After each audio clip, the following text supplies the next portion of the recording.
आप देख रहे हैं कालचक्र और मैं हूं श्रद्धा और मेरे साथ हैं प्रश्न कुंडली विशेषज्ञ पंडित सुरेश पांडे जी। पंडित जी, आपका बहुत बहुत स्वागत है। धन्यवाद।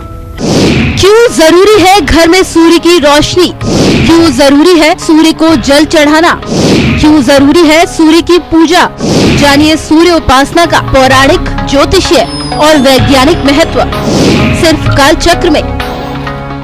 जी हाँ, क्या आपको पता है कि सूर्य की उपासना आखिर क्यों जरूरी है? क्यों जल चढ़ाना सूर्य को जरूरी माना जाता है? घर में सूर्य की रोशनी आनी क्यों जरूरी है? सूर्य उपासना से कैसे आपके सभी कष्ट और परेशानियां छूमंतर हो सकते हैं? सूर्य उपासना कैसे आपका जीवन बदल सकती है? सूर्य उपासना से जुड़े हर सवालों का जवाब मिलेगा आपको आज कालचक्र में। पंडित जी, हमारे पुराणों में सूर्य के बारे में क्या क्या कहा गया है? क्या है सूर्य का पौराणिक महत्व? सबसे पहले यही हमारे दर्शकों को आप बताएं। सूर्य के पौराणिक महत्व के बारे में यही कहना चाहूंगा कि सूर्य ब्रह्मांड की केंद्रक शक्ति है जो संपूर्ण सृष्टि को गति प्रदान करते हैं। कलयुग के एकमात्र प्रत्यक्ष देवता हैं सूर्य देव। ऋग्वेद में सूर्य को स्थावर जंगम की आत्मा कहा जाता है। सूर्य आत्मा जगत तस्थु, ये ऋग्वेद की ऋचा है। वैदिक युग से अब तक सूर्य को जीवन, स्वास्थ्य और शक्ति के देवता के रूप में मान्यता दी गई है। छांदोग्य उपनिषद में सूर्य को ब्रह्म स्वरूप माना गया है। तैत्तिरीय आरण्यक सूर्य पुराण में, भागवत में उदय और अस्तगामी सूर्य की उपासना को कल्याणकारी बताया गया है। प्रश्नोपनिषद में प्रातःकालीन सूर्य की किरणों को अमृत वर्षा करने वाली माना जाता है, जिससे संपूर्ण विश्व का सृजन होता है। वैदिक पुरुष सूक्त में विराट पुरुष ब्रह्म के नेत्रों में सूर्य की उत्पत्ति का वर्णन है। ओम सहस्रशीर्षः पुरुषः सहस्राक्ष सहस्रपाद स भूमिग्वं सर्वतः स्मृत्वा ततिष्ठदशाङ्गुलम् पुरुषय वेद सर्व यदभूतं यच्च भाव्यम् उतामृत शेषानो यदनेन्नातिरोहति। तो अथर्ववेद में कहा गया है कि सूर्योदय के समय सूर्य की लाल किरणों के प्रकाश में खुले शरीर बैठने से हृदय रोग तथा पीलिया जैसे रोग में लाभ मिलता है। ऐसी मान्यता है चाक्षुषोपनिषद के नित्य पाठ से नेत्र रोग ठीक हो जाता है। चाक्षुषी विद्या का पाठ करने वाला नेत्र रोग से मुक्त होता है और उसके खानदान में, उसके कुल में, उसके वंश में कभी कोई अंधा होकर के या अंधा पैदा नहीं होता है। जिस घर में सूर्य की उपासना की जाती है, चाक्षुषी विद्या का प्रातः सायं पाठ किया जाता है, उस घर में अगर 4 लोगों को चश्मा लग रहा है तो वो सारे चश्मे सूर्य ऐसी रोशनी आंखों में दे देता है कि कुछ दिनों के बाद चश्मों से भी निजात मिल जाती है। आप इसे प्रत्यक्ष करके देख सकते हैं। एक बच्चा जिसे मैं अच्छी तरह से जानता हूं, लगभग 10 महीने का था, उसके आंख की रोशनी खत्म हो गई और उसे सभी अस्पताल में यह कहा गया कि इसके आंख में आने वाला जो पानी था वो आना बंद हो गया है, इसलिए ये रोशनी आना असंभव है। उसके पिता ने चाक्षुषी विद्या का पाठ शुरू किया और वो नित्य सूर्य को अर्घ्य देकर चाक्षुषी विद्या का पाठ करते थे और ये पाठ 5 बार करते थे। 5 बार पाठ करने में 2 मिनट से ज्यादा नहीं लगेगा। पाठ करके अभिमंत्रित जल को तांबे के कटोरे में रख करके उससे बच्चे के आंख की धुलाई कर देते थे। 6 महीने बीता होगा, एक दिन बच्चा तख्त पर से गिर गया, इसलिए उसको दिखाई नहीं देता था और गिर करके रोने लगा। रोने के बाद उसके दोनों आंखों से अश्रुओं की धारा बह निकली। फिर बात घर में खुशी का माहौल हो गया। सब लोग उसे रुला रुला कर देखने लगे कि अब आंस निकलती है कि नहीं। आंस निकलने लगी।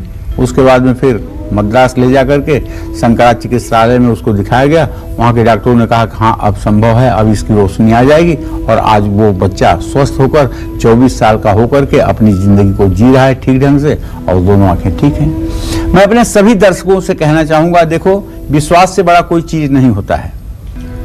भगवान पत्थर में नहीं होते हैं, भगवान विश्वास में होते हैं। आप अगर सूर्य की उपासना करके और चाक्षुषी विद्या का पाठ शुरू कर दें तो नेत्र विकार चाहे जितना भी कठिन होगा उसमें आपको राहत जरूर मिलेगी, लेकिन ये उपाय 2 दिन करने पर राहत नहीं मिलेगी। इस उपाय को कम से कम कुछ दिनों तक आपको कंटिन्यू करना होगा। सूर्य के दिन के 3 प्रहर साधना करने का विधान शास्त्रों में बताया गया है, लेकिन ये उन लोगों के लिए है जो लोग यति हैं, जो लोग साधु हैं, जो लोग योगी हैं। प्रातः संध्या, मध्याह्न संध्या और सायं संध्या, ये 3 संध्या वो लोग करते हैं जो गृहस्थ आश्रम में नहीं है। जो लोग गृहस्थ आश्रम में हैं उन्हें प्रातः संध्या और सायं संध्या, ये 2 प्रकार की संध्या करनी चाहिए, और दोनों संध्या में सूर्य को अर्घ्य देना चाहिए। सूर्य को अलग अलग समय में की गई साधना का फल भी अलग अलग प्राप्त होता है। सूर्य की सूर्योदय के समय की गई आराधना से आरोग्य की प्राप्ति होती है। दोपहर के समय की गई साधना से मान सम्मान प्रतिष्ठा की प्राप्ति होती है। शाम के समय की गई पूजा से कुछ विशेष मनोकामना की पूर्ति होती है। तो इस तरह से सूर्य को ज्योतिष शास्त्र में महर्षि पाराशर ने आत्मा का कारक ग्रह कहा है। आत्मा वै दिन कृते अत्रः बुधो बालत्व धीमतः, ये आत्मा का कारक ग्रह है और आत्मा ही परमात्मा का साक्षात्कार करती है, तो इसलिए इससे बड़ा कुछ हो ही नहीं सकता है। तो ध्यान से आज का कार्यक्रम जरूर देखिएगा, क्योंकि ये सूर्य देवता हमारी जिंदगी को बदल सकते हैं, इसमें कोई संशय नहीं है। जय मां विंध्यवासिनी। बिल्कुल, तो चलिए अब लग्न के अनुसार अपनी चर्चा को शुरू करते हुए सबसे पहले बात करते हैं मेष और वृषभ लग्न की। पंडित जी, जिन लोगों का लग्न मेष और वृषभ है उनको कैसे सूर्य की उपासना करनी चाहिए? देखिए, अब पहली बात तो ये समझ लीजिए आपको कि हम लग्न पर बात करने जा रहे हैं। 12 जो राशियां हैं, यही 12 राशियां जब 24 घंटे में भोग करती हैं तो ये लग्न बन जाती हैं। जैसे मेष से लेकर के मीन राशि तक 12 राशियां हैं, उसी तरह से ये मेष से मीन तक 12 लग्न हैं, ठीक है। और ये लग्न 2 घंटे में, लगभग 2 घंटे में बदल जाती हैं। वेदाब्धि रामा भुज वेद रामा शराब्धि रामा सर राम रामा क्रमोत्क्रम मेघ तुलादिमानम, ये मतलब कि जो है कोई 2 घंटे की होती है, कोई 2 घंटे 5 मिनट की होती है, कोई 1 घंटे 50 मिनट की होती है, कोई 1 घंटे 40 मिनट की लग्न होती है। ऐसे ये लग्न 12 लग्न हैं और ये सब मिलाकर के 24 घंटे में 12 लग्नों का भोग होता है। तो आज हम ये कहना चाहते हैं कि जैसे कोई लड़का या लड़की मेष लग्न में जन्म लिया तो सूर्य उसके पंचम स्थान का स्वामी होगा, उपासना स्थान का स्वामी होगा। और जब उपासना स्थान का स्वामी होगा तो मेष लग्न वालों को सूर्य की उपासना, सूर्य की कृपा से नेत्र सुख, संतान सुख, शिक्षा, उच्च शिक्षा का आशीर्वाद मिलेगा। सूर्य का अपनी मित्र राशि में होने से आकस्मिक धन लाभ और आध्यात्मिक शक्ति भी बढ़ेगी। सूर्य देव की कृपा प्राप्ति के लिए रविवार को मेष लग्न वालों को सूर्योदय से पहले स्नान करके पिंक या लाल रंग के कपड़े पहनकर सूर्य को जल जरूर चढ़ाना चाहिए। 3 बार आदित्य हृदय स्तोत्र का पाठ करना चाहिए। सूर्य यंत्र का पूजन करने से भी लाभ मिलता है। और हाँ, सूर्य के वैदिक मंत्रों का अगर प्रातःकाल जप किया जाए तो चाहे जितना बड़ा डिप्रेशन हो, चाहे जितना बड़ा अवसाद हो, चाहे जितनी बड़ी हीन भावना हो, उससे भी निजात मिल सकती है। सूर्य के वैदिक मंत्र में यह शक्ति है कि बिल्कुल निराश, हताश और कुंठा से भरा हुआ व्यक्ति भी अगर सूर्य के वैदिक मंत्रों का ठीक से उच्चारण करके और उस मंत्र का उच्चारण मात्र कर ले तो उसके भी जीवन में एक नई ऊर्जा का संचार हो सकता है। ये अनुभव में देखा गया है, ये सिर्फ कहने की बात नहीं है, ये अनुभव की बात है। हीन भावना से ग्रसित, जीने की इच्छा त्याग दिए हुए व्यक्ति को भी अगर सूर्य का वैदिक मंत्र करवाया जाए तो उसके भी जीवन में एक नए शक्ति का संचार होता है। और ये वैदिक मंत्र 12 लग्न 12 राशि के सभी लोगों के लिए आवश्यक है और सब लोग इसको कर सकते हैं। किसी एक लग्न या किसी एक राशि के लिए आवश्यक नहीं है। और सूर्य का वैदिक मंत्र है ओम आकृष्णेन रजसा वर्तमानो निवेशयन् मृतं मर्त्यं च हिरण्येन सविता रथेन देवो याति भुवनानि पश्यन्। ओम सूर्याय नमः। ये सूर्य का वैदिक मंत्र है और शास्त्र सम्मत विधान है कि 7000 इस मंत्र का जप करने से सूर्य देव प्रसन्न होते हैं। लेकिन कलयुग में चूंकि मंत्रों का जप 4 गुना होता है, इसलिए कलौ चतुर्गुणा प्रोक्ता कलयुग के हिसाब से इस मंत्र को 28,000 बार जप करना चाहिए और 28,000 का दशांश हवन तर्पण मार्जन जोड़ने पर कुल 31,000 मंत्रों का जप करना चाहिए, तब इसका संपूर्ण रूप से फल प्राप्त होता है। जय मां विंध्यवासिनी। वृषभ लग्न के लिए सूर्य का आधिपत्य चौथे भाव पर होता है। इस लग्न के लिए सूर्य देव घर के लिए, माता के लिए, भूमि भवन वाहन के लिए सब चीजों के स्वामी होते हैं। वृषभ लग्न वालों को रविवार का व्रत जरूर रखना चाहिए। सूर्य को जल चढ़ाते हुए ओम घृणी सूर्याय नमः या ओम ब्रह्म स्वरूपिणे सूर्य नारायणाय नमः इस मंत्र को 3 बार बोलना चाहिए। वृषभ लग्न वालों को सूर्य को मजबूत करने के लिए धैर्य से काम लेना चाहिए, उग्र नहीं होना चाहिए, क्योंकि चतुर्थ भाव का सूर्य अच्छा नहीं होता है और चतुर्थ भाव का स्वामी जब सूर्य होगा तो निसंदेह ऐसे जातक की माता को हड्डियों में रोग भी होगा, इसमें भी कोई दो राय नहीं है। अगर कोई वृषभ लग्न में पैदा हुआ है तो उसकी माँ को हड्डियों में रोग जरूर होगा, इसमें कोई दो राय नहीं है। ऐसे जातक की माता को चाहिए कि वो सूर्य की उपासना जरूर करें, सूर्योदय के समय सूर्य को अर्घ्य जरूर दें और सूर्य के मंत्रों का जप करें। इससे उनके शारीरिक स्वास्थ्य में सुधार की संभावना बनेगी। जय मां विंध्यवासिनी। तो पंडित जी, आपने अब पौराणिक महत्व के बारे में तो बताया सूर्य के, अगर हम ज्योतिषीय महत्व की बात करें तो ज्योतिषीय महत्व के बारे में भी हमें बताएं। देखिए, ज्योतिष जो है एक श्रृंखलाबद्ध ज्ञान है और कहते हैं कि किसी वस्तु के क्रमबद्ध, सुसंगठित और व्यवस्थित ज्ञान को विज्ञान कहते हैं। इसी तरह से ज्योतिष का जो ज्ञान है ये सुसंगठित है, क्रमबद्ध है। इसलिए अगर इसको आप ज्योतिष विज्ञान कहें तो बिल्कुल भी अतिशयोक्ति नहीं है, क्योंकि आज सारी वेधशालाएं हुई हैं। लेकिन अगर आज के हजारों हजार साल पहले ये शास्त्रों में वर्णन था कि सूर्य से पृथ्वी की दूरी कितना है, चंद्रमा से पृथ्वी की दूरी कितना है, या ग्रहण कितने बजकर कितने मिनट पर लगेगा, कहां कहां दिखाई देगा, कहां कहां नहीं दिखाई देगा, ये सब चीजें अगर गणित के आधार पर पता चलती थी तो ज्योतिष शास्त्र है ना तथ्यपरक, इसमें कोई संदेह नहीं है ना। ये किसी के मानने का मोहताज नहीं है, बल्कि ये स्वयं में प्रमाणित है। तो ज्योतिष के अनुसार कुंडली में पहले भाव के स्वामी को सूर्य पहले भाव का स्वामी माना जाता है। सूर्य आत्मा का, पिता का, राजसुख का, स्वाभिमान का कारक ग्रह है। ज्योतिष में से ग्रहों का राजा, और यहां तक मंत्र में तो इसे आंख कहा गया है। ओम चंद्रमा मनसो जातः चक्षो सूर्यो अजायत। चंद्रमा मन का कारक है तो सूर्य आंखों का कारक है। ओम चंद्रमा मनसो जातः चक्षो सूर्यो अजायत श्रोताद्वायुश्च प्राणश्च मुखादग्निरजायत। तो मानव शरीर में ये नेत्र और आत्मा का कारक माना गया है। आत्मा वैदिन कृते यत्र, आत्मा का कारक माना गया है, ऐसा महर्षि पाराशर कहते हैं। सौर मंडल में सूर्य को निडर और निर्भीक ग्रह माना गया है। इस आधार पर सूर्य को अर्घ्य देने वाले व्यक्ति को भी ये विशेष गुण मिलते हैं। इसीलिए सनातन धर्म में प्रत्येक व्यक्ति को सूर्य की आराधना करने का निर्देश किया गया है।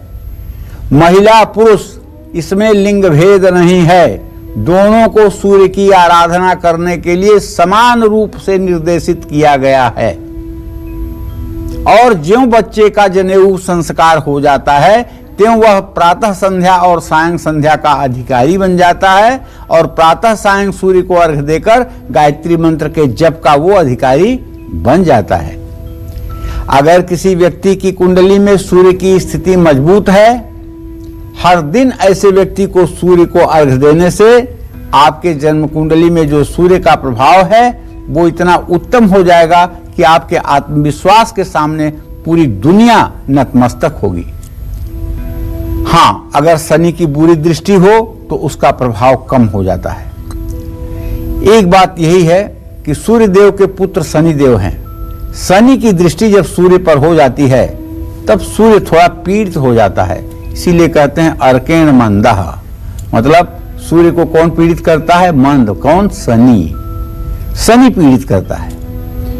जो व्यक्ति विशेष रूप से रोजाना ऐसा करता है तो उसके जीवन पर पड़ने वाले शनि के हानिकारक प्रभाव भी कम हो जाते हैं।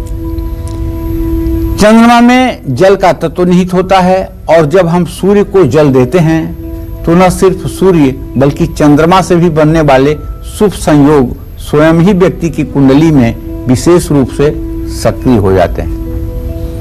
अब मैं आपको बताना चाहूंगा कि किन लोगों को सूर्य को जल जरूर चढ़ाना चाहिए। वैसे तो सभी लोगों को चढ़ाना चाहिए, लेकिन किन्हें जरूर चढ़ाना चाहिए? जिनकी कुंडली में सूर्य कमजोर हो। कैसे जानेंगे कि सूर्य कमजोर है? आत्मविश्वास आपका कमजोर होगा। बात करते समय आप हकलाएंगे, सामने वाले से बात करते समय आप विषय को भूल जाएंगे, परीक्षा के समय आपको भय लगेगा, आप बीमार हो जाएंगे, कहीं जाने के पहले आप नर्वस हो जाएंगे। ये सब सूर्य के कमजोर होने के लक्षण हैं। देखिए कहीं ये आपके स्वभाव में मिलते तो नहीं हैं। अगर मिलते हैं तो जन्म कुंडली दिखवाइए, सूर्य कमजोर होगा। जो भीड़ देख करके घबरा जाते हैं, जो ज्यादा काम देख करके घबरा जाते हैं, जो हर समय निराशा की बातें करते हैं, जिनके मन पर हर समय नकारात्मक विचार हावी रहता है, जिन्हें हमेशा कोई अनजाना भय सताता रहता है, जिन लोगों को घर परिवार समाज में मान सम्मान पाना हो, उन सभी लोगों को सूर्य की उपासना जरूर करनी चाहिए। जपा कुसुम संकासम काश्यपेयम महाद्युतिम तमोवरीम सर्वपापघ्नम प्रणतोस्मि दिवाकर। ओम सूर्याय नमः। भाई, सूर्य पिता का कारक है। पिता का सम्मान करते हुए सूर्य की आराधना करने पर जीवन धन्य हो जाता है। जय मां विंध्यवासिनी। तो पंडित जी, आपने सूर्य का पौराणिक महत्व, सूर्य की उपासना का ज्योतिषीय महत्व भी बता दिया, आप जरा वैज्ञानिक महत्व भी बताइए। अब देखो, मैं तो कोई वैज्ञानिक हूं नहीं, लेकिन सही बात यह है कि जितना शास्त्रों में पढ़ा है अब उसी को वैज्ञानिक आधार मान करके अपने दर्शकों से बताऊंगा। और हमारे बहुत से ऐसे दर्शक होंगे जो सही में मतलब कि विज्ञान के स्टूडेंट होंगे और जिन्होंने बहुत ज्यादा पढ़ाई किया है। तो इस विषय में मैं ये कहूंगा कि अब सूर्य स्वास्थ्य और जीवन शक्ति का भंडार है। मनुष्य सूर्य के जितने अधिक संपर्क में रहेगा उतना ही अधिक स्वस्थ रहेगा। आधुनिक भाषा में कहूं तो श्रद्धा, पहले जब घर बनते थे तो घर के बीचों बीच आंगन होता था और आंगन जो होता था वो उत्तर दक्षिण लंबा होता था, पूर्व पश्चिम कम लंबा होता था। तो सूर्योदय से लेकर के सूर्यास्त तक आंगन में सूर्य की किरणें खेलती थी और उस सूर्य की रोशनी से परिवार स्वस्थ रहता था। आज की भाषा में कहें तो आज जब शरीर में दर्द होता है तो डॉक्टर सबसे पहले कहते हैं कि विटामिन डी की जांच करवा लीजिए। विटामिन डी की जांच करवाने का मतलब कि जाइए 1800 रुपया दीजिए, विटामिन डी की जांच करवा लीजिए। विटामिन डी की कमी हो गई तो आपको विटामिन डी की दवाइयां खाने के लिए मिल जाएंगी, जिससे आपको राहत मिलेगी। लेकिन पहले ये दवाई खाने की जरूरत ही नहीं थी, इसलिए कि सूर्य की किरणें पर्याप्त मिलती थी और सूर्य की किरणों से ही विटामिन डी मिलती है। तो सूर्योदय के समय उठने पर और सूर्य को जल देने पर हर अंग पर सकारात्मक असर पड़ता है। सूर्य चेहरे का आभा मंडल भी बदलता है। क्योंकि जब आत्मविश्वास अच्छा होता है, जब हृदय में संतुष्टि का भाव होता है, तो उसका असर आपके भाव भंगिमा पर भी दिखाई देता है। यदि आपका मन ग्लानि से भरा होगा तो आपके चेहरे पर कालापन आ जाएगा, और यदि आपके अंदर का आत्मविश्वास मजबूत है तो आपके चेहरे से तेज प्रस्फुरित होगा। हमारा शरीर 5 तत्वों से मिलकर के बना हुआ है, बल्कि ये सृष्टि 5 तत्वों से मिलकर के बनी हुई है। इसमें एक तत्व अग्नि तत्व भी है, और सूर्य को अग्नि तत्व का कारक माना गया है। ऐसे में सुबह सूर्य को जल चढ़ाने से उसकी किरणें पूरे शरीर पर पड़ती हैं, जिससे हार्ट, स्किन, आंखें, लीवर, ब्रेन जैसे सभी अंग एक्टिव हो जाते हैं। सूर्य को जल चढ़ाने से और सूर्य नमस्कार करने से इम्यूनिटी बढ़ती है, शरीर में विटामिन डी की कमी दूर होती है। सुबह के समय सूरज की किरणों को, जो सूरज की किरणें निकलती हैं, वो हमारे शरीर में होने वाले रोगों को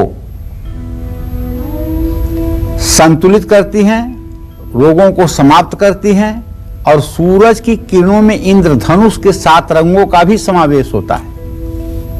और ये रंग जो है भी हर प्रकार के रोगों को समन करने वाले होते हैं, और विज्ञान पर यह काम करता है कि सुबह के समय सूर्य को जल चढ़ाते समय इन किरणों के प्रभाव से ये रंग संतुलित हो जाते हैं, जिससे शरीर की प्रतिरोधक शक्ति बढ़ जाती है। सूर्य नमस्कार की योग मुद्रा होने से एकाग्रता बढ़ती है, रीढ़ की हड्डी से जुड़ी कई बीमारियां ठीक हो जाती हैं। सूर्य की उपासना करने से मन और मस्तिष्क को सकारात्मक ऊर्जा मिलती है। सूर्य को हर रोज जल अर्पित करने से एकाग्रता बढ़ती है। सूर्योदय के समय उठने और सूर्यास्त के बाद भोजन करने से, जल्दी सोने से नींद अच्छी आती है, रोग कम होते हैं, दिमाग एक्टिव रहता है। अब एक्टिव शब्द कहने पर मुझे याद आया है, दाहिनी आंख के आपके ऊपर ये एक एक्टिव प्लैनेट है, और इसका स्वामी ग्रह जो है सूर्य है, और बाईं आंख के ऊपर प्लानर पॉइंट है, योजना चक्र है। यहाँ का देवता जो है चंद्रमा है, लेकिन यहाँ उच्च स्थान बृहस्पति का है। जो व्यक्ति बुद्धिमान होता है और जिसका मन मजबूत होता है वो सबसे अच्छा योजनाकार होता है, लेकिन जिसका सूर्य सिंह राशि में होता है वो व्यक्ति उच्च कोटि का एक्टिव होता है। वो व्यक्ति बिना प्लान के भी किसी काम को पूर्ण करने की क्षमता रखता है।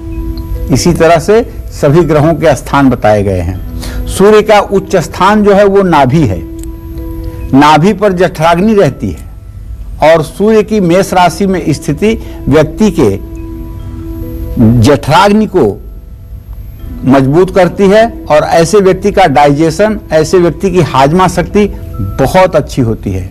ऐसा व्यक्ति पेट के रोग से कभी पीड़ित नहीं होता है। तो इसी तरह से ये वैज्ञानिक महत्व जो मुझे ज्ञान था मैंने बताया है, लेकिन सच बात यह है कि सूर्य हमारे प्राणवायु की तरह है। सूर्य को मेरे कहने में अगर कहीं कमी हो रही हो तो उसको आप ठीक से अपने मन से समझ लीजिएगा। सूर्य के बिना जग अंधेरे में है, जग संसार अंधेरे में है, और जग सूना है, ये बात आप समझ लीजिएगा। आज काल चक्र में पंडित जी सूर्य उपासना से जुड़ी हर रहस्य से पर्दा हटा रहे हैं। अपनी इसी चर्चा को आगे बढ़ाते हुए अब हम पंडित जी से सूर्य को जल चढ़ाने की विधि और उससे जुड़े खास नियमों के बारे में जानते हैं। बताएं पंडित जी। देखो, जिसे जल चढ़ाना कहते हैं उसी को सूर्यार्घ कहते हैं, उसी को अर्घ देना कहते हैं। उसकी शुद्ध भाषा यह है कि अर्घ देना, सूर्य को अर्घ देना। रविवार तथा सप्तमी तिथि को भगवान सूर्य को अर्घ देने का विशेष महत्व शास्त्रों में बताया गया है। कुशा के आसन पर खड़े होकर सूर्य को जल अर्पित करना सबसे शुभकारी होता है। सूर्य को जल चढ़ाने के लिए शीशा, प्लास्टिक और चांदी के बर्तन का उपयोग न करें। सूर्य को जल चढ़ाने के लिए तांबे, पीतल और कांसे के लोटे का उपयोग आप कर सकते हैं। तांबे के बर्तन में भूल करके भी आप चीनी, गुड़ या शहद नहीं डालेंगे, ध्यान रखिएगा। तांबे के बर्तन में कभी भी सूर्य को अर्घ दे रहे हैं तो उसमें चीनी, गुड़, मिश्री या शहद नहीं डालेंगे। उसमें आप जल के साथ लाल फूल, दुर्वांकुर, अक्षत, हल्दी, रोली ये सब चीजें आप डाल सकते हैं, लेकिन गुड़, चीनी, मिश्री और शहद ये ना डालें, क्योंकि तांबे के संपर्क से ये मीठी वस्तुएं मदिरा का काम करती हैं, इसलिए वो जल दूषित हो जाएगा। दोनों हाथों को हृदय के पास लाकर सूर्य को जल देते हुए ये ध्यान रखें कि उसमें सूर्य की किरणों की धार जरूर दिखाई दे। किसी दिन सूर्य नजर ना आए तो भी पूर्व दिशा की ओर, ईशान कोण की ओर मुंह करके जल चढ़ाएं। कुछ लोग कहते हैं पंडित जी हम तो मतलब कि ऐसे बिल्डिंग में रहते हैं जहां चारों तरफ से सूरज की रोशनी ही नहीं आती है, तो हम कैसे जल दें? तो मैं आपसे कहना चाहता हूं, आप अपने मोबाइल में कंपास लगाइए और देखिए कि आपके घर का नॉर्थ ईस्ट का डायरेक्शन कौन सा है। जो नॉर्थ ईस्ट का आपके घर का डायरेक्शन है, पूर्व उत्तर के कोने का डायरेक्शन है, सूर्योदय के समय ठीक उसी दिशा में आप खड़े होकर के सूर्य को जल दें। और एक बात और ध्यान रखिए, जल देते समय इस बात का ध्यान रखिए कि वो पानी आपके पैरों के नीचे से ना बहे, लेकिन अगर उसका छींटा पड़ रहा है तो ये कोई दोष नहीं है, क्योंकि जल तो आप सूर्य को दे रहे हैं, पृथ्वी को तो दे नहीं रहे हैं। तो ज्यों आपके लोटे से जल निकलेगा वो सूर्य को मिल जाएगा। पृथ्वी का स्पर्श होने के बाद अगर जल आप तक पहुंच भी गया तो इसका दोष आपको नहीं लगेगा। हाँ, आपके आसन पर सूर्य का जल अगर आता है तो कोई बुराई नहीं। सूर्य की उपासना हर दिन तो करनी ही चाहिए, लेकिन कब सूर्य उपासना करने से आपको सबसे ज्यादा लाभ मिलेगा ये भी मैं वैसे बताना चाहूंगा। लेकिन सचमुच में सनातन धर्म में 365 दिन सूर्य की उपासना को आवश्यक बताया गया है। सूर्य की उपासना को 365 दिन अर्थात वर्ष के हर दिन सूर्य उपासना अत्यावश्यक बताई गई है। जिस तरह से स्नान करना और भोजन करना आवश्यक है, उसी तरह से सूर्य उपासना भी आवश्यक है। सूर्य की पूजा उपासना अगर सूर्य के नक्षत्र उत्तरा, फाल्गुनी, उत्तराषाढ़ा और कृतिका में की जाए तो बहुत लाभ मिलता है। सूर्य के इन नक्षत्रों में ही सूर्य के लिए दान पुण्य करना चाहिए। संक्रांति का दिन सूर्य साधना के लिए सर्वोत्तम माना जाता है। इसीलिए जब सूर्य मकर की संक्रांति में होता है, दक्षिणायन से उत्तरायण की तरफ जाता है, 14 जनवरी को लगभग ये समय आता है, उस समय पवित्र तीर्थ में स्नान करके जो लोग सूर्य को अर्घ देकर गायत्री मंत्र का जप करते हैं, वो लोग अपने जन्म जन्मांतर के पापों को समाप्त कर देते हैं और उनके सौभाग्य का उदय होता है। इसमें संशय नहीं है। जय मां विंध्यवासिनी। जी पंडित जी, और अब बात करते हैं मिथुन और कर्क लग्न वालों की कि उनको सूर्य की उपासना कैसे करनी चाहिए, बताएं। चलिए, तो मिथुन लग्न वालों को बताऊं कि यदि आपका जन्म मिथुन लग्न में हुआ है तो सूर्य का आधिपत्य आपके जन्म कुंडली के तृतीय भाव पर, भाई बहन के भाव पर होगा। सूर्यदेव अपना पूर्ण नियंत्रण तृतीय भाव पर रखते हैं। मिथुन लग्न वालों को हर रोज सूर्य को अर्घ जरूर देना चाहिए और आदित्य हृदय स्तोत्र का पाठ भी करना चाहिए। अगर आपका मिथुन लग्न है तो सूर्य की महादशा, सूर्य की अंतर्दशा आपके लिए हर समय उत्तम होगी। आप कहेंगे कैसे? तो ये जान लीजिए। अगर आपका मिथुन लग्न है तो आपके तृतीय भाव का स्वामी सूर्य होगा और तीसरे, छठवें, 11वें स्थान का स्वामी अगर सूर्य हो और उसकी महादशा चले तो व्यक्ति को हर प्रकार के राज सुख मिलते हैं, इसमें कोई संशय नहीं है।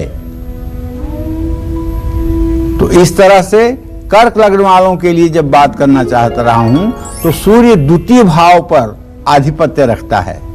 दूसरा भाव कुटुंब का है, वाणी का है, मुंह का है, खान पान का है। तो कर्क लग्न वालों को रविवार के दिन व्रत करना चाहिए, क्योंकि द्वितीय भाव का सूर्य दाहिनी आंख में और द्वादश भाव का सूर्य बाईं आंख में तकलीफ देता है। और यहां तक कि अगर सूर्य के साथ शुक्र हो जाए द्वितीय या द्वादश भाव में, तो ऐसे बच्चे को बचपन में 2, 3 साल, 4 साल की उम्र में ही चश्मा लग जाता है। और अगर सूर्य शुक्र के साथ होकर के पूर्ण रूपेण अस्त हो जाए तो ऐसा बालक जन्मांध भी होता है, दोनों आंखों की ज्योति समाप्त भी हो जाती है। तो सूर्य का द्वितीय द्वादश में होना ये अच्छी बात नहीं है। इसलिए कहना चाहूंगा कि अगर आंखों में तकलीफ है तो सूर्य को जल में सफेद मंदार के फूल डाल करके अर्घ्य देना चाहिए और आदित्य हृदय स्तोत्र का श्रद्धा पूर्वक 3 बार पाठ कर लेना चाहिए। इससे निसंदेह सकारात्मक प्रभाव आपके जीवन पर पड़ेगा। जय मां विंध्यवासिनी। और पंडित जी, जिन लोगों के घरों में सूर्य की रोशनी नहीं आ पाती है, वो सूर्य की उपासना कैसे करें, ये बताएं। देखो, सही बात तो यह है कि बहुत बड़ा वास्तु दोष है। जिन घरों में सूर्य का प्रकाश नहीं पहुंच पाता है वहां प्रतीकात्मक सूर्य देव की मूर्ति लगाने से सूर्य संबंधी दोष दूर होते हैं। या तांबे के वर्गाकार तांबे के पत्रे को ऐसा बनाएं कि वो कोई पीठ की तरह हो, ऊपर की तरफ उभरा हुआ हो और उस पर सूर्य की रश्मियां छपी हुई हों और बीच में सूर्य देव का चित्र बना हुआ है। इसे अगर पूरब की दीवार पर 7 फीट की ऊंचाई पर पूजा स्थान में लगाया जाए तो सूर्य की रोशनी जब घर में नहीं पड़ रही है तो उसका दोष भी इससे कम होता है। घर की उत्तर दिशा में सूर्य देव की मूर्ति या चित्र लगाने से घर में संपन्नता आती है। बच्चों के स्टडी रूम में सूर्य देव की मूर्ति या चित्र लगाने से बच्चे एकाग्र होकर पढ़ाई करते हैं। घर के ड्राइंग रूम में सूर्य देव का मूर्ति या चित्र लगाने से परिवार के सभी सदस्य स्वस्थ रहते हैं।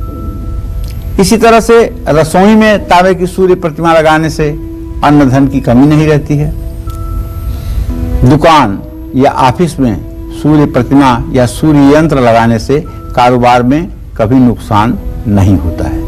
इन सब बातों को ध्यान में रख करके सूर्य यंत्र स्थापित किया जा सकता है। सूर्य नारायण की प्रतिमा स्थापित की जाती है। सनातन धर्म के तो प्राण हैं सूर्य देव। जब सूर्य देव अपना पदार्पण करते हैं तो हम एक्टिव होकर के अपने सारे कामों को करने लगते हैं और ज्यों ही सूर्य देव अस्ताचल की तरफ बढ़ते हैं त्यों ही हम विश्राम की मुद्रा में भोजन करके आराम की मुद्रा में अपनी योजना बनाने लगते हैं। तो अगर ये कहा जाए कि सूर्य देव हमारे क्रियात्मक गुण के लिए एक जिम्मेदार प्लानेट हैं तो इसमें कोई अतिशयोक्ति नहीं है। और यहां तक बताऊं आपको कि जाड़े के दिनों में जब 10-15 दिनों तक सूरज की रोशनी जमीन पे नहीं आती है, कोहरे की वजह से, बादलों की वजह से, मौसम की वजह से, तो फसलें पीली होने लगती हैं। खेत में खड़ी फसलें जो हरी भरी लग रही थी वो पीली लगने लगती हैं। तो सूर्य की रोशनी से सिर्फ हम मानव का पोषण नहीं होता है बल्कि इन वनस्पतियों का भी पोषण होता है। पशु पक्षी जीव जंतु सभी सूर्य से ही पालित पोषित होते हैं, इसमें संशय नहीं है। जय मां विंध्यवासिनी। जी पंडित जी, और जिन लोगों का लग्न सिंह और कन्या है उनको सूर्य की उपासना किस तरह करनी चाहिए? देखो, सिंह लग्न वालों के लिए तो सूर्य की उपासना का बहुत बड़ा महत्व है क्योंकि सिंह लग्न का स्वामी ही है सूर्य। और सूर्य अगर प्रथम भाव का कारक भी है तो ऐसे में सिंह लग्न वालों को जल में कुमकुम डालकर सूर्य को अर्घ्य देना चाहिए। सूर्य गायत्री मंत्र का जप करना चाहिए। इसी क्रम में जो कन्या राशि के जातक हैं, कन्या लग्न के जातक हैं, उन्हें सूर्य का आधिपत्य कुंडली के 12वें भाव पर होता है। इस लग्न वालों को सूर्य देव से अशुभ फलों की प्राप्ति होती है। सूर्य को प्रसन्न करने के लिए कन्या लग्न वालों को सूर्य षष्ठी के दिन सूर्य देव की पूजा जरूर करनी चाहिए और अपने आंख के रोगों से हर समय अपने को बचाते रहना चाहिए। जय मां विंध्यवासिनी। जी पंडित जी, और अब बात करते हैं तुला और वृश्चिक लग्न वालों की, उनको सूर्य की उपासना किस प्रकार करनी चाहिए? देखिए, तुला लग्न के लिए भी सूर्य का विशेष महत्व होता है क्योंकि तुला लग्न का अगर कोई जातक होगा तो सूर्य देव उनके एकादश भाव के स्वामी होंगे। एकादश भाव पर बड़े भाई और आमदनी के स्थान पर पूरा आधिपत्य उनका रहेगा। तो आय, संपत्ति, ऐश्वर्य, रोगों से मुक्ति, धन, पैतृक संपत्ति जैसे शुभ अशुभ फल तुला लग्न वालों को सूर्य के ही कारण मिलते हैं। तो तुला लग्न वालों को रविवार का व्रत भी रखना चाहिए। रविवार को छोटे बच्चों को अनाज से बनी मिठाई भी खिलानी चाहिए। जानते हैं वृश्चिक लग्न का जो सूर्य है वो 10वें भाव पर अपना पूर्ण आधिपत्य रखता है। आदर, सम्मान, आजीविका, पिता की प्रतिष्ठा, उच्च पद, सरकारी सम्मान, मुंह और घुटने के रोग जैसे अशुभ फल सूर्य देव के प्रभाव से वृश्चिक लग्न के लोगों को मिलते हैं। ओम घृणी सूर्याय नमः ऐसे लोगों को इस मंत्र का 31,000 जप 31 दिनों में करना चाहिए। और आदित्य हृदय स्तोत्र का पाठ भी संभव हो तो कर लें, इससे फायदा मिलता है। जय मां विंध्यवासिनी। पंडित जी, भगवान सूर्य की कृपा पाने के लिए हम सभी को रविवार के दिन कैसे पूजा करनी चाहिए? रविवार को प्रातःकाल प्रसन्नता पूर्वक उठ करके नित्य कर्म से निवृत्त होकर के स्नान करके तांबे के लोटे में जल, अक्षत, पुष्प, गंधाक्षत लेकर के सूर्य देव के सामने मुंह करके दोनों हाथों को अपने मस्तक के साथ सीधे रेखा में करके 3 बार में सूर्य को अर्घ देना चाहिए और मंत्र कहना चाहिए, ओम ब्रह्मा स्वरूपिणे सूर्य नारायणाय नमः। ऐसा करके लोटे का 1/3 जल गिरा देना चाहिए। फिर लोटे को सीधा करके फिर मंत्र बोलना चाहिए, ओम ब्रह्म स्वरूपिणे सूर्य नारायणाय नमः। फिर 1/3 जल गिरा देना चाहिए। फिर तीसरी बार में यह मंत्र बोल करके संपूर्ण जल को गिराना चाहिए।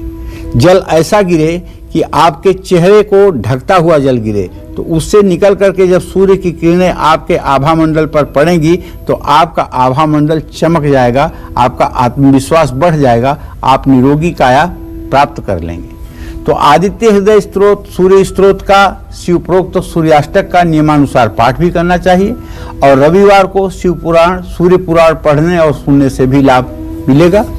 रविवार को सूर्य गायत्री मंत्र की 1 माला कम से कम सूर्योदय से पहले शुद्ध होकर जरूर करना चाहिए। रविवार को ब्रह्मचर्य का पालन जरूर करना चाहिए।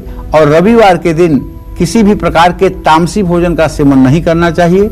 रविवार के दिन भूल करके भी व्यक्ति को सरसों के तेल का इस्तेमाल नहीं करना चाहिए। और रविवार को हो सके तो सूर्य को अर्घ देकर विष्णु सहस्रनामावली का पाठ करना चाहिए। रविवार को सूर्य नमस्कार जरूर करना चाहिए और भगवान विष्णु का पूजन करना चाहिए। रविवार का व्रत रखें और नमक का सेवन ना करें, ब्रह्मचर्य का पालन करें। चर्म रोग से पीड़ित लोगों को तो रविवार का व्रत जरूर करना चाहिए। रविवार को जब भी घर से निकलें थोड़ा सा गुड़ मुंह में डाल करके जरूर निकलें। और जिन लोगों के बाल कम उम्र में गायब हो रहे हैं उन्हें भी रविवार के दिन व्रत करना चाहिए, सूर्य की उपासना करना चाहिए। इससे बालों में मजबूती आती है और बालों का गिरना बंद होता है। जय मां विंध्यवासिनी। चलिए अब बात करते हैं धनु, मकर, कुंभ और मीन लग्न वालों की। तो पंडित जी बताएं कि ये लोग किस तरह से सूर्य की उपासना करें। देखिए, धनु लग्न के जातकों को बताना चाहूंगा कि सूर्य आपके भाग्य भाव का स्वामी होते हैं और पिता का स्थिर भाव भी भाग्य भाव ही माना जाता है और इसको धर्म का स्थान भी कहते हैं। नवम का कारक ज्योतिष शास्त्र में सूर्यदेव ही है। इस लग्न के लिए सूर्यदेव भाग्य, धर्म, संतान की उच्च शिक्षा, पिता, तपस्या, पाप पुण्य, बुद्धिमत्ता जैसे शुभ अशुभ फल को देने वाले हैं। सूर्यदेव की पूजा अर्चना धनु लग्न वालों को जरूर करना चाहिए। पूजा में घी का अखंड दीपक भी सूर्यदेव के लिए जलाना चाहिए, इससे वृद्धि होती है। रविवार को किसी योग्य ब्राह्मण को लाल वस्त्र और जरूरतमंद व्यक्ति को गेहूं दान करने से भी लाभ मिलता है। मकर लग्न वालों के लिए अगर बात करूं तो सूर्य का आधिपत्य आपके जन्म कुंडली के मृत्यु भाव पर रहता है। इस लग्न के लिए सूर्यदेव से आयु, मृत्यु का कारण, रोग, संकट और गुप्त रोगों से शुभ या अशुभ फल क्या मिलेगा इसका मार्गदर्शन प्राप्त होता है। मकर लग्न वालों को सूर्य गायत्री मंत्र का जप सूर्य को जल अर्पित करते समय जरूर करना चाहिए। आदित्य हृदय स्तोत्र का पाठ भी करना चाहिए, ये फायदेमंद होता है। लेकिन एक बात ध्यान रखिएगा, सूर्य और चंद्रमा कभी मारक नहीं होते हैं, इसलिए सूर्य मृत्यु भाव का स्वामी होते हुए भी मृत्यु नहीं देता है, इस बात का भी ध्यान देना आवश्यक होगा। जय मां विंध्यवासिनी। कुंभ लग्न वालों के लिए बताना चाहूंगा कि कुंभ लग्न में सूर्य का आधिपत्य कुंडली के 7वें भाव पर होता है। इस लग्न के लिए सूर्य देव से स्त्री, काम वासना, वस्तु का खोना, व्यापार, विवाह, सांसारिक संबंध, विदेश से मान सम्मान, जीवन में संकट, मारक भाव, बवासीर जैसे रोग भी दे सकता है। तो कुंभ लग्न वालों को काले तिल डालकर सूर्य को जल अर्पित करना चाहिए।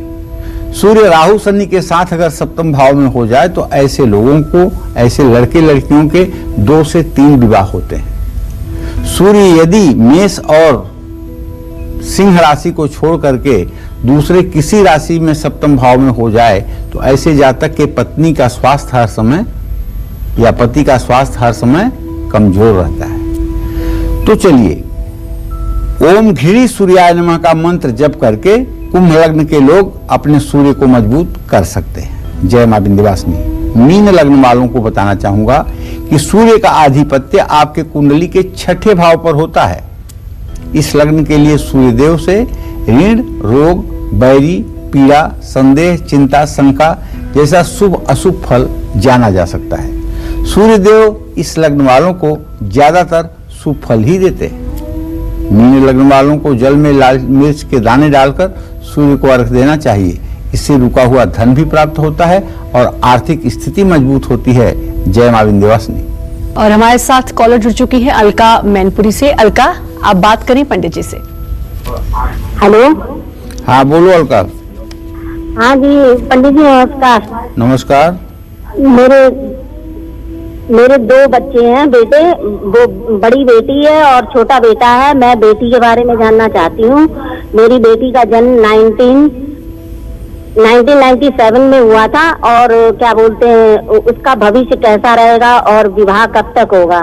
और बेटा का जन्म 2001 में हुआ और क्या बोलते हैं दिन है बृहस्पतिवार, बेटी का शनिवार है। और मेरे बेटे का भविष्य कैसा रहेगा और वो इंटर कर चुका है, उसके बाद अब वो क्या करे। देखिए ऐसा है कि आपके बेटे का भविष्य बहुत अच्छा नहीं इसलिए कहा जा रहा है कि पढ़ने में बहुत अच्छा नहीं है। ये पढ़ने में मध्यम श्रेणी का स्टूडेंट है और इसलिए इसे पहली बात तो पढ़ाई में मन लगाना चाहिए और दूसरी बात अब 12वीं के बाद से ही इसे सरकारी नौकरियों के लिए, जिन नौकरियों के लायक है उसमें अभी से इसे अपने को सरकारी नौकरियों के लिए तैयार करना चाहिए। निसंदेह ये उपाय इसके लिए लाभकारी होंगे। और इस तरह से अगर देखा जाए तो अगर ये सूर्य को नित्य जल दिया करे तो इससे भी आपके बेटे को लाभ मिलेगा। बेटी का भविष्य ठीक है, लेकिन बेटी का भाग्योदय 24वें वर्ष में होगा। अभी वो 19 साल की हो रही है, अभी 5 साल के बाद ही उसका भाग्योदय हो पाएगा और 24वें साल में ही विवाह का योग बनेगा। जय मां विंध्यवासिनी। चलिए अपने स्पेशल सेगमेंट की शुरुआत करते हैं। पंडित जी, जैसा कि हम सब जानते हैं कि रविवार का दिन सूर्य का होता है, सूर्य की उपासना का होता है। इस दिन हमें किन बात का ख्याल रखना चाहिए? खासतौर पर खाने की बात करें तो क्या खाना चाहिए और किस चीज से परहेज करना चाहिए?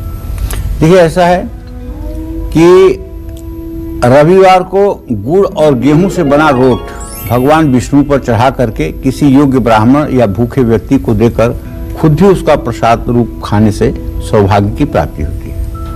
रविवार को सुबह भगवान सूर्य को अर्घ्य देकर गुड़ का सेवन करने से भाग्य में वृद्धि होती है। रविवार को बेसन से बने लड्डू या बर्फी लाकर सूर्य देव को भोग लगाकर सभी पारिवारिक सदस्यों को खिलाना चाहिए। रविवार को गुड़ की खीर बनाकर खुद भी खाएं और दूसरों को भी खिलाएं। गुड़ की खीर बनाना संभव ना हो तो गुड़ खाएं और खिलाएं भी। गुड़ की रोटी बनाकर खाएं, बैल या सांड को गुड़ और गेहूं खिलाएं। रविवार को राजमा के सेवन से रक्त संचार बेहतर होता है। रविवार को चुकंदर के सेवन से शरीर में जीवनप्रद ऊर्जा का संचार होता है।